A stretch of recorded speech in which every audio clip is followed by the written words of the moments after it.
Welcome to the Real Estate Prosperity Podcast. My name is Robert Metz, and I'm the author of the just published book, which is entitled Real Estate Prosperity. My book is available in both e-form and hard copy at www.realestateprosperityllc.com. This is one in a series of podcasts designed to enable the reader, the viewer, to master the techniques, the methods, and gain a necessary foundation of knowledge in order to succeed, to really succeed in all facets of the real estate business, be it flipping and speculating, longer-term investing, rehabbing properties, or managing more passive investments, tenanted properties. My approach is founded on mastering the techniques, the methods, and getting the knowledge, whether that be the terminology or an understanding of the basics and the tricks, the legal and clever, prudent, smart tricks of the business. It is not based on fantasy get-rich-quick schemes which do not work in the long term anyway. In this podcast, which is the fifth in a series which constitute an overview of the foreclosure process and the basics of the foreclosure process, we pick up from the last podcast, at which time we were talking about buying at sheriff's sale. I was pointing out some of the issues, some of the negatives, some of the matters to be concerned with, not to put a damper on the potential of buying at sheriff's sale, because the potential profits are incredibly large. But at the same time, one has to go into it with an open eyes, knowledge, understanding of what the issues are, whether that be the upside or the downside. I discussed the auction mentality, the issue of the initial deposit, tendering of the balance of the deposit, and the risks inherent therein, the issue of sometimes ability, but mostly inability to inspect, particularly the interior, the mechanical systems of the property which is up for auction prior to the bidding, prior to the sale, and also dealing with former owners in possession and former bona fide tenants in possession who remain after you take title and in successful bid at sheriff's sale. Again, getting title to the property does not necessarily enable you to just ipso facto throw somebody out of the property who may have a legitimate claim. At the same time, we're touching on some of the issues, foreseen and unforeseen, problems, cost factors that are inherent in the process, particularly environmental problems. A sheriff's sale notice and looking at a listing of a property or driving by do not necessarily give you a full idea as to any possible environmental problems with the property, especially when you are without a current or any inspection. Are there underground oil tanks, tainted soil? Is there well water, septic system? Again, tainted water, contamination, lead paint. Additionally, there can be zoning issues. Is a property in compliance with existing zoning codes? Are there any property code violations? If it's a multifamily residential property, you have in most states state requirements. In New Jersey, for example, it's what we used to call the Department of Community Affairs. Are there municipal zoning infringement issues, whether that has to do with tenancies, multiple tenancies, conditions, you name it? Are there issues with neighbors, with any neighborhood civic association, whereby deed covenants, rules are being violated? There are a lot of things to look at. None of this is meant to be a damper, but things to be aware of. Bidding at sheriff's sale, you have to do a little bit of due diligence first with the municipal tax collector, possibly the property code inspector in town, at the county courthouse. You have to look at the neighborhood. You have to see if there's a local property owners association. So you have to have an idea as to what may be hidden or not so hidden, which has nothing to do with the sheer numbers, namely face value of the property versus face value of the liens which are encumbering the property. Of course, after you have bought successfully at sheriff's sale, dealt with any tenancies, etc., there's a carrying cost which need to be factored in. How long will you need to carry the property? What kind of financing are you using? What's the cost of your money? How long do you need to pay this before you can either re-rent your property or sell it and close on it? You have management issues. You have to pay real estate taxes, real estate insurance, utilities, seasonal issues. Are you in a cold climate? Repair issues. Again, in my book, I touch extensively on rehabbing, and you have to be careful. Do not over-improve it. Do not put too much money in on unnecessary things when you're fixing up a property that are not commensurate with the neighborhood and the value of the property. Are you going to encounter other delays, legal or otherwise, seasonal, weather-related, marketing, that will cause you to have to carry the property more, have additional carrying costs, time, delay? Everything boils down to money. You have to market it, figure in your commission, other transaction costs. So, of course, the ultimate question is how good a deal is it? Again, not to negate, not to take away from the value, and it's a huge value of buying a sheriff's sale, but again, as I point out in my book and emphasize and re-emphasize, you need the knowledge. This is not a fantasy game. It is not like you have seen on infomercials and other internet streaming get-rich-quick schemes. It is not make-believe.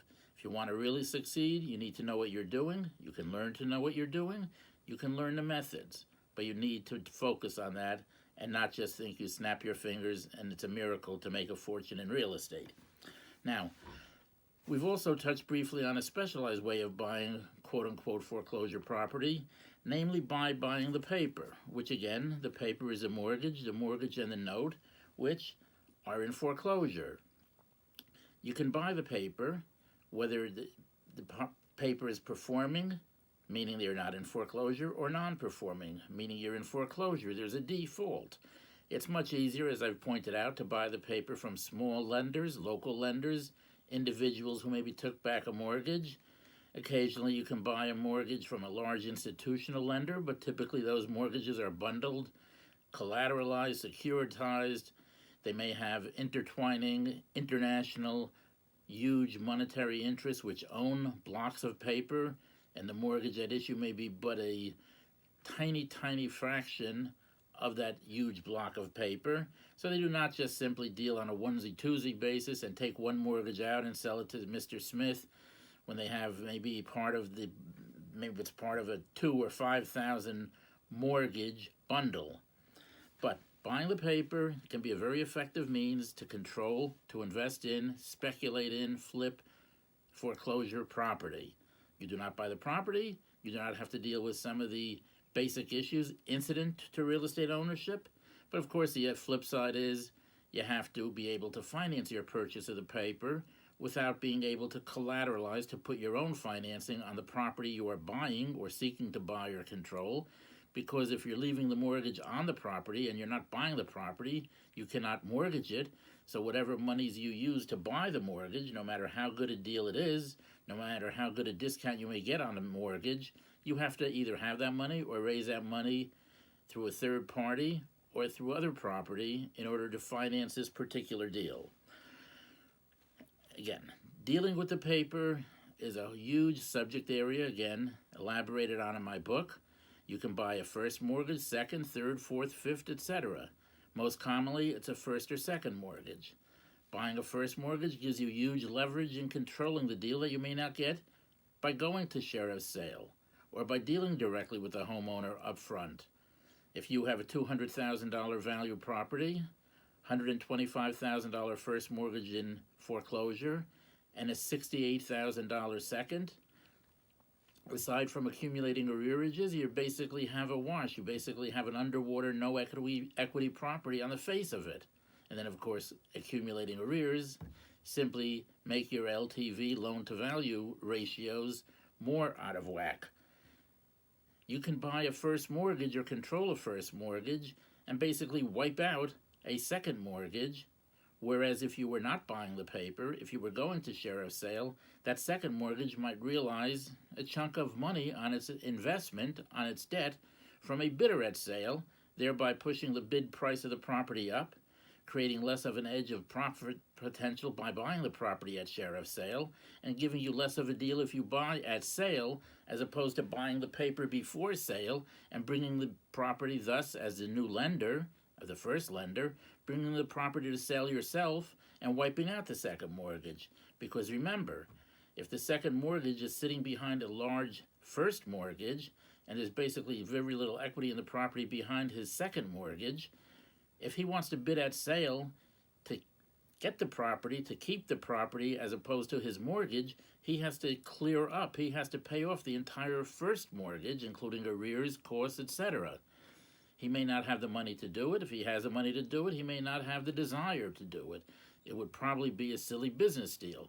$200,000 property, $140,000 ahead of you. You're owed $60,000. You pay $140,000 to protect your $60,000. You have no equity cushion. You have to carry it. So you, as a second lender, now becoming the only lender or the owner as you pay off the first, you have no equity. It's a silly deal. So controlling that first mortgage gives you tremendous leverage that you may not have otherwise over the second mortgage, if there is one, or any other secondary liens, a mechanic's notice, a judgment holder, etc. You step into the shoes of the first lender and you can wipe everybody else out, theoretically. Once you have the paper, you can still deal with the owner. You can try to make a deal. There's any number of hybrid arrangements can be done. You can bring the property to sale. You can take a deed in lieu from the owner, from the former owner-to-be. You can give the owner a new mortgage. You can give him a second mortgage. You can do a short sale. You can do a lot of things. And again, as I note in my book and discuss at length, buying the paper, to some people it's a novel approach. To other people it's everyday business. But it's a terrific method of making very substantial money in foreclosure real estate and indeed any other real estate, depressed or not. When is the best time to buy a property in foreclosure?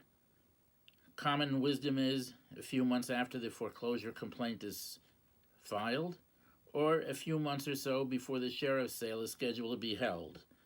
There are certain times at which the owner or the existing lender who is foreclosing may be more or less motivated to deal, but each case is unique.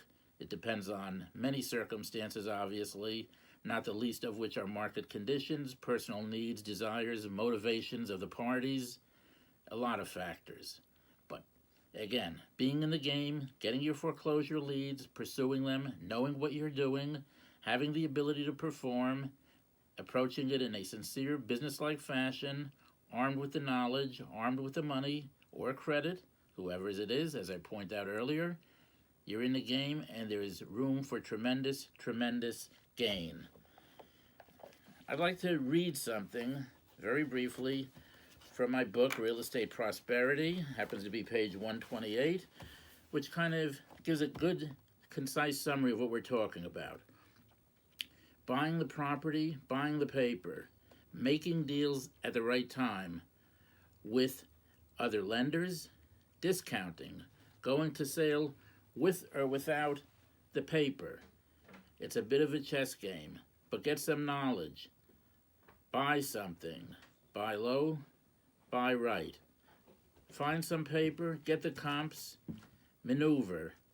Add in some creativity, and you will be able to turn many seemingly marginal situations, many seemingly dead-end deals into windfalls that the other guy could never see. Profitable deals may jump right out at you. They may hit you in the face and be right there for the taking. Typically, however, it takes the right buyer with the right knowledge, savvy, ability, and perseverance to perform to genuinely succeed in speculating in foreclosure real estate. Thank you.